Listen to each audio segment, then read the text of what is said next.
नमस्ते बच्चों।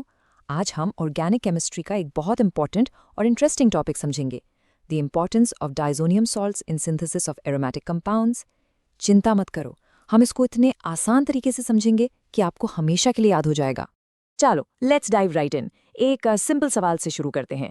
इमेजिन करो एक बेंजीन रिंग है और उस पर एक अमीनो ग्रुप यानी -NH2 लगा हुआ है। अब प्रॉब्लम यह है कि यह ग्रुप बहुत जिद्दी है।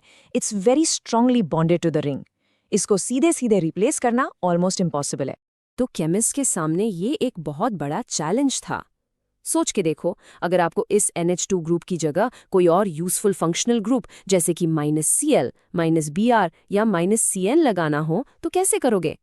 This was a major problem in synthetic chemistry for a long time. इस प्रॉब्लम का सोल्यूशन है एक मैजिकल इंटरमीडिएट। इसे कहते हैं diazonium salt. So the crucial point is, ये कोई फाइनल प्रोडक्ट नहीं है, ये एक टेम्पररी हाईली रिएक्टिव चीज है जो रिएक्शन के बीच में बनती है, और इसकी यही रिएक्टिविटी इसका सबसे बड़ा एडवांटेज है। इसको ऐसे समझो जैसे एरोमेटिक रिंग एक कार है और उस पर डाइजोनियम ग्रुप यानी -N2+ एक बहुत ही अनस्टेबल पैसेंजर की तरह बैठा है। वो वहां बिल्कुल कंफर्टेबल नहीं है और बस मौका ढूंढ रहा है कि कब कार से बाहर कूद जाए। Now what's really interesting here, इसकी यही इनस्टेबिलिटी इसकी सबसे बड़ी ताकत है।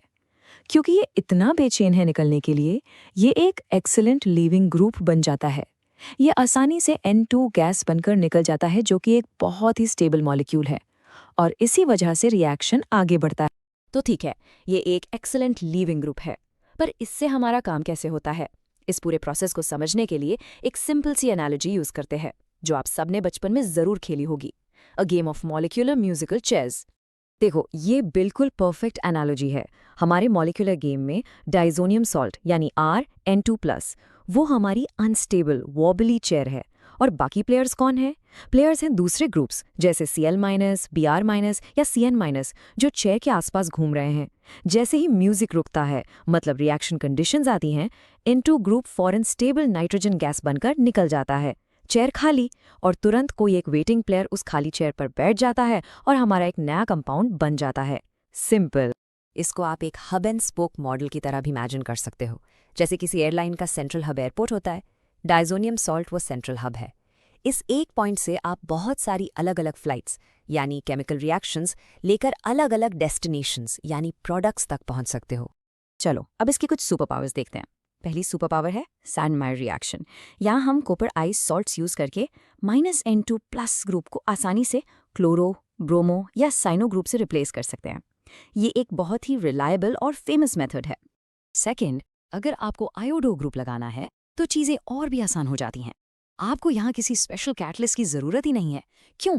क्योंकि आयोडाइड आयन खुद ही इतना पावरफुल है कि वो NO2 ग्रुप को डिस्प्लेस कर सकता है।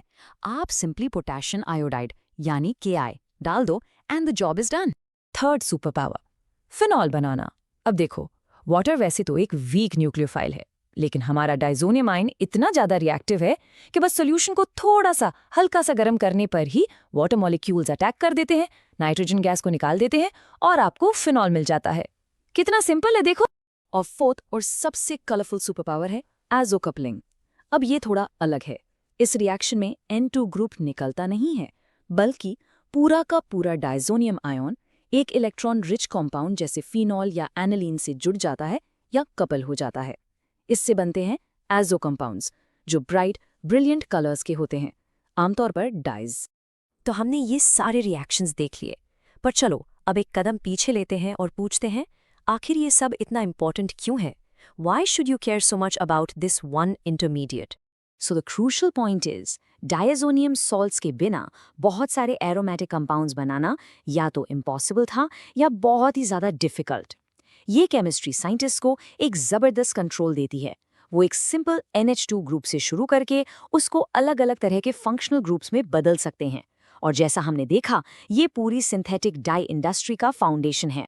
इनफैक्ट 90% से ज़्यादा सिंथेटिक डाइज जो आज यूज़ होते हैं वो एजो कंपाउंड्स हैं, और ये सारे के सारे इसी आजो कपलिंग केमिस्ट्री से बनते हैं।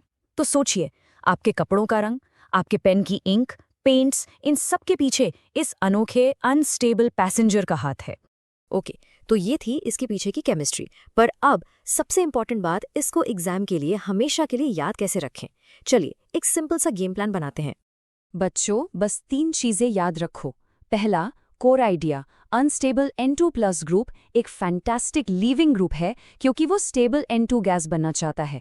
दूसरा, एनालॉजी, ये एक मॉलिक्यूलर म्यूजिकल चेयर्स का गेम है। और तीसरा, इसका सबसे बड़ा एप्लीकेशन, कलरफुल डाइज बनाना।